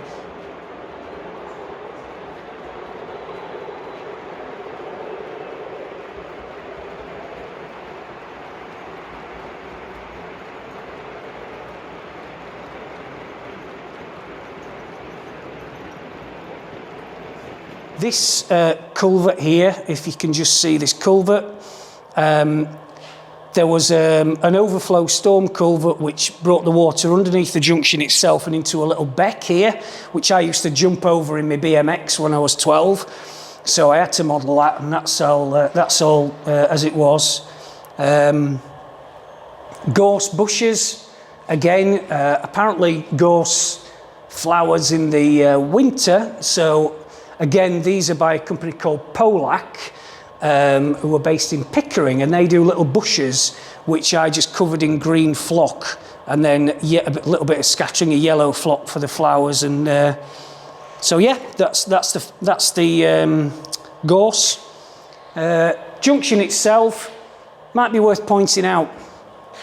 These I didn't build the points, but I did detail them, and the point motors are replicas of Westinghouse point motors, which again were at the location in the 1980s, and all the cables to them, there's cranks, cogs, and what's more, when the point motors move underneath, when the blades move, the cranks move as well, which is quite nice to see. So yeah. If you're wondering what these yellow boxes are, these are what's called track circuit transmitters. They are what the real location used at the time in the 1980s. And obviously when a train went through a section, it changed the signals, you know, yellow, green, double yellow, whatever. Those are what they're for. A bit further up, the track diverges here. These two tracks actually go to Huddersfield, and these are going to drop down a steep gradient and cut under these four, as we'll see in a minute, and go towards Huddersfield. These two here, these go to Manchester and Lancashire, and the two furthest ones, again, they join up with these two, a bit further on, and they go to Huddersfield too. Another point worth mentioning is the bracken. I don't know if you can see the bracken over here. The bracken is actually made of etched brass leaves, which you cut out, you prime, and then you spray a mucky brown colour to get that winter bracken. It took me 3 weeks to plant every one of those bracken leaves, and again, a bit like the concrete trunking, which is, again, is still here. It drove me slowly crazy, but I like the effect. I'm glad I did it. First few figures on the layout. There's not many people on this layout because it's set in the country, so you won't see many people, I'm afraid, but those that are, they're mostly track workers.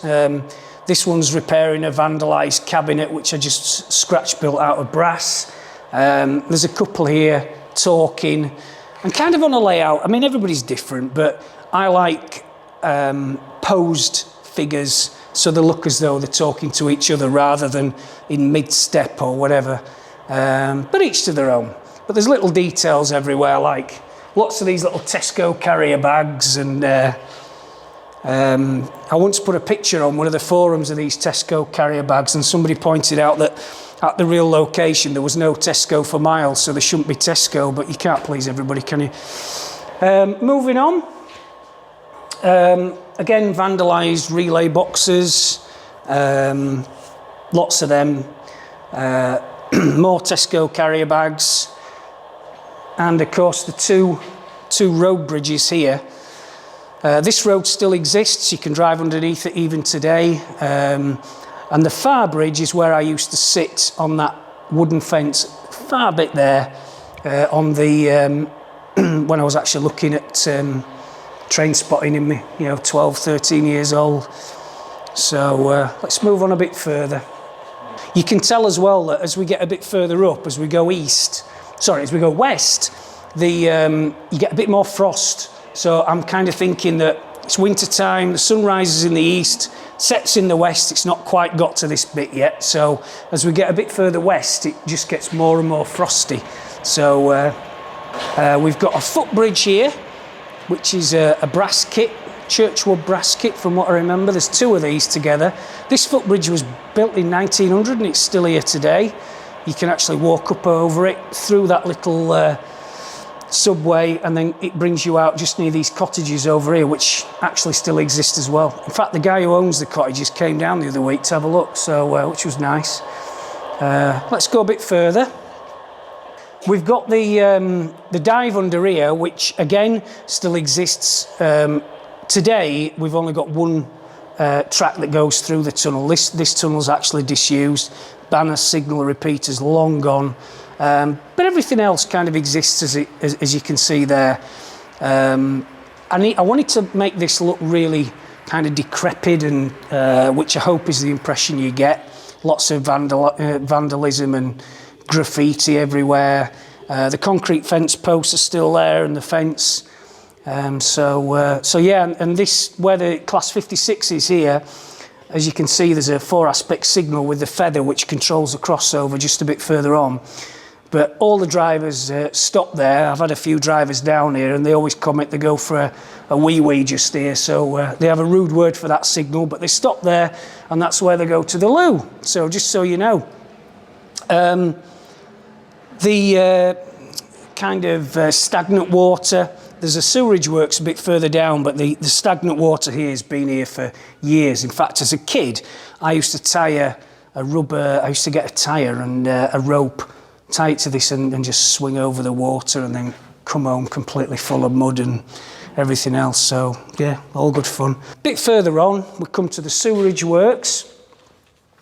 Now, Cooper Bridge Sewerage Works near Mirfield it must have 100 of these. I think they call these filtration beds, and they go all the way over there. This is just a snapshot of the actual 3 or 4 of them, as you can see. Unfortunately, I haven't managed to mimic the smell, but there's everything else here. When I finish with these, I'm just going to make these rotate just slowly like the real thing. The fencing is by a company called Buzz Models. Yeah, so that's the sewerage works. I couldn't find, actually, interestingly enough, Yorkshire Water in the 1980s used to have a different logo, and I couldn't find the logo, but somebody I know not far away from here did find the logo and printed it off for me, and so we've got the correct 1980s Yorkshire Water logo on there as well. Bit further on, this is actually, this last section that we're in now is really the only fictitious part of the layout. The river isn't, the bridges aren't, they're all there, they're genuine, they're still there today. This isn't, and the reason this old mill's here is because, going back to what I said at the beginning, Alan Downs, who was a good friend of mine, he built this and left it to me in his will, bless him, and I just, as a tribute to him, I wanted to put this in the layout somewhere. So it kind of doubles as the old sewerage works, and so I've managed to incorporate it and make it look even worse than what it was made to look. So it's extremely dilapidated, vandalised and everything else. So, so that's there. We go to the River Calder, and then the 2 bridges over the River Calder. The Far Bridge, interestingly, was built in the 1950s when all this section was made into 4-track. But in the late 1960s, they ripped up the 2 tracks because of our friend Dr. Beeching, left these 2 here, which are still used today. And so I've kind of just portrayed that far bit as a derelict piece of, where the track used to run. So if you can see, you've got the old relay boxes, bits of old track, yeah, just bits of rail and rubbish and barrels lying about, etc, etc. In fact, you can walk over this bridge now, and it's exactly, it's not changed at all. Likewise, you can walk along the riverbank. This river, as some of you might have seen the video of how this river was made, and it's just really casting resin again. So it's mixed together with an activator in a 50-50 mix. You pour it in and just hope you've got no holes anywhere, because if you do, it all goes straight on the floor. And it takes about 2 days to dry. You've just got to tint it and get that mucky colour, which hopefully I've been able to achieve. So it's near a sewerage work, so it's not going to be, certainly not going to be blue. So, so there we go, Mucky River. The final building before we go into the Fiddle Yard is, again, a dilapidated old sewerage works. Again, another building by Alan Downs, and I just wanted to incorporate it for the same reason. So there's a little chap here who's changed the signs that have been vandalised, and the old Mini on bricks. This is actually a Corgi diecast Mini Clubman, which I used a slitting disc in a drill for about an hour to completely wreck it, rip the doors open, make the bonnet open. The engine in there is actually from a Scania truck, which I cut in half to fit in, to just give the impression an engine was still in. and the glass is, you probably remember when you were at school, you had the little microscope slides that fitted under the microscopes. This is exactly what this is. You just break it up and just with a bit of tweezers put it in, and there's a bit of glass on the... I like doing the detail stuff, so, you know, it is what it is. But, yeah, so that finishes the... this is the scenic break here. And just finally, again, on this section, you can see over here, which is where I haven't finished yet. This will only take me a month or so to do. I've just got a static grass, all this brown plaster, which again, I've just painted brown. And then I'm going to extend this river right round underneath that bridge. And then the gap in the middle that you can see, that again will be covered in scenery. Interestingly, that scenery in the middle is actually built on aluminium trolleys with casters, so I can get access to it and pull it out and push it in when I need to, if a train comes off the track or I need to get in for some other reason. And then the back scene at the back, as you can see, will wrap round that small bridge in the background and then connect up with this bit here.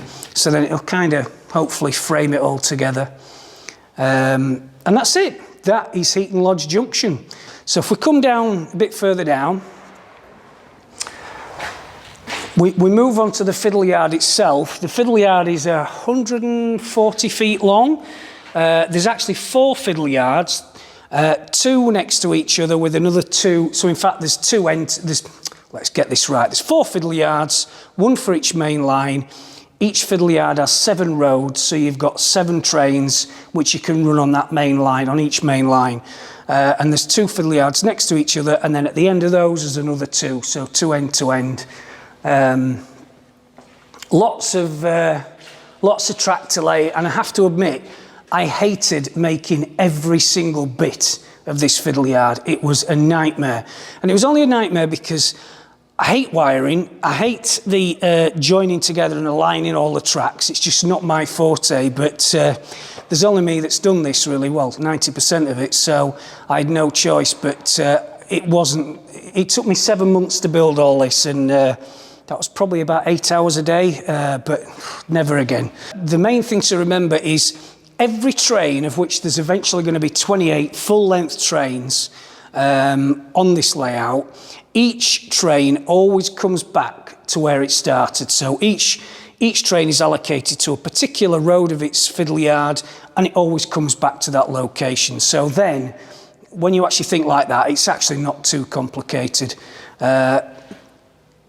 It's worth mentioning that the control aspect of this layout, it will be capable of being operated manually. Most of the time it's going to be automatic. And the reason for that is it's going to tour the country, usually in old department stores, of which there's, as we all know, there's many around now, straight in front of the public, and it's just going to be so I, being a complete novice at electronics, can literally press a button and everything will work. That's the intention anyway. Whether it will or not, we'll have to see, but I'm sure it will. So basically the computers will control the speed of the trains, they'll control the direction of the trains, the signals will change as the trains move underneath. That in turn will change the points and set the routes. So it's a bit like the real thing, in like everything works on block section. And in fact the block section, it's interesting because they are scale distance apart. And it's worth mentioning that signals are actually, fortunately because it's so big, the signals are scale distance apart as well, which is it's quite satisfying, that. But again, I didn't mention at the beginning, but the one thing that I really wanted to replicate in this is, again, when I was a kid, I used to look that mile, it's 1.3 miles down the other side, the scenic section, and it's that anticipation of when you see a class 56 and with its 3 lights at the front, or is it a class 40 or a 31, but the only way you can get that back is to do it on a huge scale. So that was one of the main factors in doing this. Why did it in O? Well, because you can, I suppose. There's not as much available, as we all know, in O gauge. It's a bit of a bone in contention with me, because I'd love to see more manufacturers doing more wagons. Helgen do a fantastic job with the heavyweight diesel locos that they make. As many will know, Helgen are actually sponsoring this layout. which is fantastic of them because it just means that I can lay my hands on a lot more Helgian locos, which are really, really powerful, heavyweight pieces of metal with brute force that pull these big long trains that I want them to pull. Because it's no use if they're sitting pretty and they're kit built and they just don't pull the trains. I need them to pull big long trains, which is what I love really. Again, we've come to the end of the fiddle yard. This section here will be what's called phase 3 to me. And believe it or not, I'm just going to make a replica of Heeley Mills. So Heeley Mills, it'll only be a very small slice of Heeley Mills. And for those of you that know Heeley Mills, you'll know that it is on a right-hand corner as well. There's 4 tracks that go past Heeley Mills, 2 on each side. And in the middle, you've got a loco shed, a couple of maintenance sheds, a fuel point, and quite a lot of MGR sidings as well. These will all be here. So this big space here will be full of just hopefully MGR trains, etc., etc. And then if you can see round the corner there, the tracks all climb back to the scenic break where we first started this video on the bridge, and away we go again. So that's Heaton Lodge.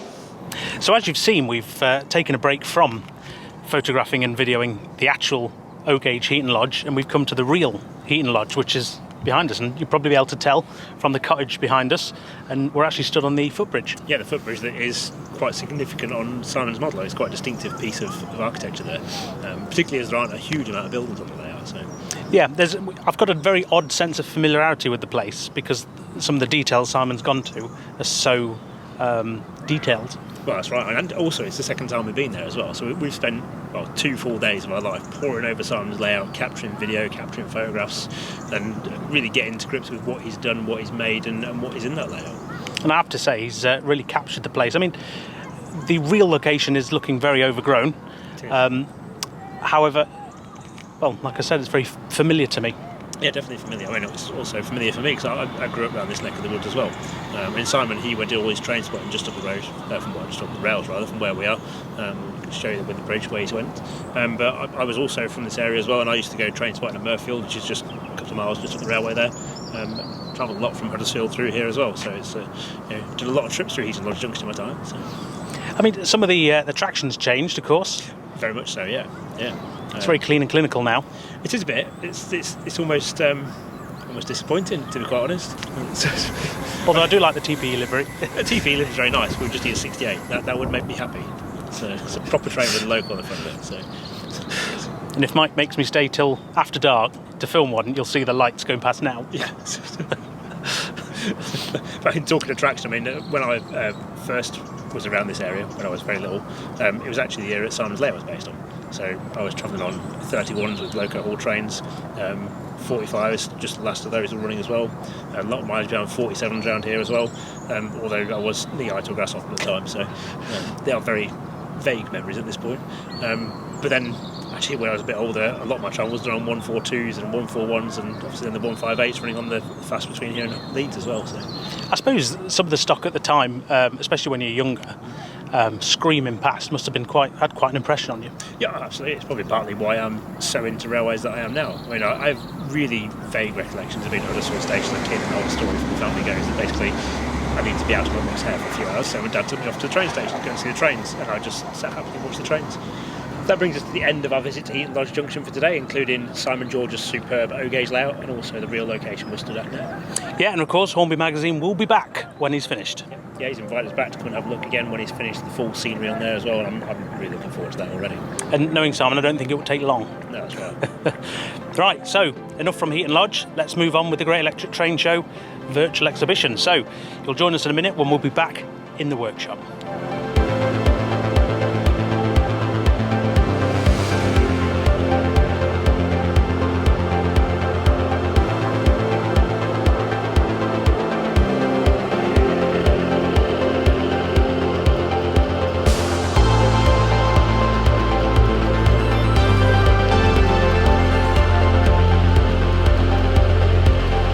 Can I interrupt you? A few words about Heaton Lodge. A few words about Heaton Lodge. Well, it's huge. I mean, it's 200 foot long, 50 foot wide, and it takes, well, I've been told it takes about 7 minutes for a train to get around this sort of scale speed.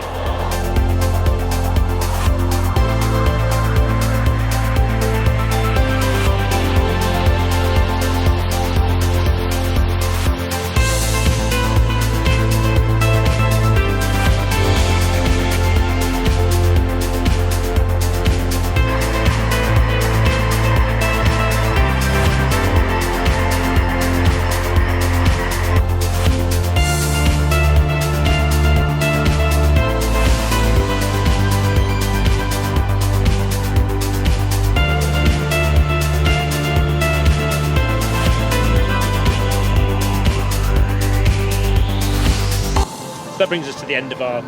Sorry. The outro is the hardest bit. It is always.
Smith, and I'm the owner of Smith's Model Railways, based in Sheringham in Norfolk, just on the main high street, really close to the Norfolk Railway. So we stock from N gauge to O gauge, brands like Pico, Graham Farish, Hornby, Batman.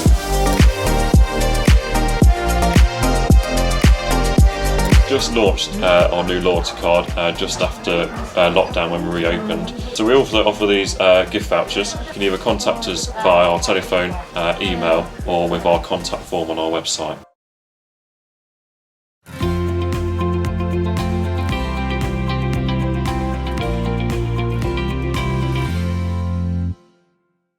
So, Heaton Lodge. What do you think? What a layout, absolutely superb. Massive. I mean, on paper, very simple layout, 4 main lines, but I think Simon has absolutely captured his childhood memories. And, well, gives us a fun afternoon to play trains. Absolutely, yeah. It is a stunning layout, and I think one of the things that's always got me about visiting Heaton Lodge the 2 times I've been there is that even though it's a humongous layout, he hasn't scrimped on the details anywhere. And the other thing within that as well is he's been consistent throughout as well. He's practiced how he's going to do things before he's brought them to the layout, so he knows how he's going to weather the track, he knows how he's going to make the concrete trunk, he knows what type of grass he's going to use and how he's going to use it, and all those things go together to make that it all comes together beautifully. Yeah. It's like the extension. I was thinking about this the other day. The extension to it is just finished off now, which we've been back to see, is about another 30 foot over what we saw last time. 30 foot is twice the length of Topperdale. Yeah. That's just his extension to finish his layout off. You know, it's double the length of this. So it's difficult to get a full extent of the scale, bearing in mind that this is O gauge and you see the trains running at full length and there's so much space. It just doesn't seem... That's right, and they actually disappear as well. It's like there's a picture that you'll see in the yearbook when that comes out later this year in November, and it's from the Calder Valley end of the layout, looking all the way down the layout, so you can literally see from one end of the layout to the other. And there's 4 trains in it, and the one in the far distance is a 101 DMU, which is just sat by the East Bridge just before Murfield, and it's a dot. It's a tiny dot. Even at full A4 page size, that train would look like a dot. But it's one of those little things that I was poring over this when I was editing the image last night. It's just like it's brilliant because it encapsulates that whole atmosphere of the real working railway, the distance involved, and big trains in big spaces, and how they look in the real world. Big miniature. The real question that I've been left with is when Simon's ready to exhibit Heaton Lodge Junction, is will the mill's old cargo lift actually work to get it out? Because he's only used the door so far. That little tiny door. Yeah. That could be fun. Yeah, a little bit of a dilemma there. Yeah. Right, on with the show then. On with the show. So as we near the end of this Great Electric Train Show YouTube video, that's not the end of our content, because we have so much more on keymodelworld.com. That's right, we've got a huge array of content on keymodelworld.com, and that's free for everyone to look at as well. So it's not just for our subscribers, we've got a whole range of content that everyone can get involved with and go and watch and see what we're up to there as well. And that's all going to be live from October the 9th for 7 days until October the 16th on the site. And you can find a direct link to that in the first comment on our YouTube video here. Highlights of the content that you can find on Key Model World include manufacturer interviews, special features on the W1, the 91 and the APT. We've also got extra layout features for you to watch on video there as well. We've also got some practical top tips in there as well, with features from both ourselves and other contributors to the magazine as well. It's a real feast of model railway information there. So head on over to Key Model World. You can find a quick way in if you go to our homepage at keymodelworld.com, or use a link in the first comment here from our YouTube video. So thank you very much for watching this epic video. Of course, if you'd like to read more about some of the models on the table here, you can read them in HM161, the November edition of Hornby magazine. Now, if there's a favourite part to this video, we'd love to hear about it, so do comment down below and let us know which was your favourite part. But otherwise, thank you very much for watching, and we'll see you in the next one.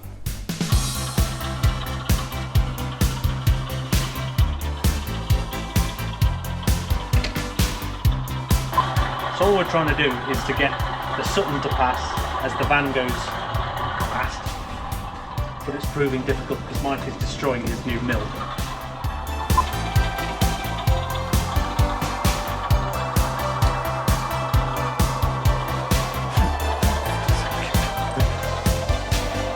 So now we've run these W1s around Topley Dell. Out of 10, how happy are you? Oh, very much, very happy. Out of 10. We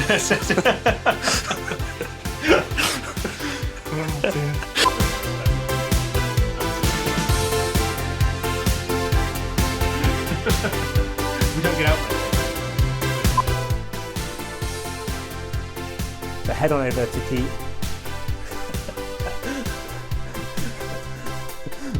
Head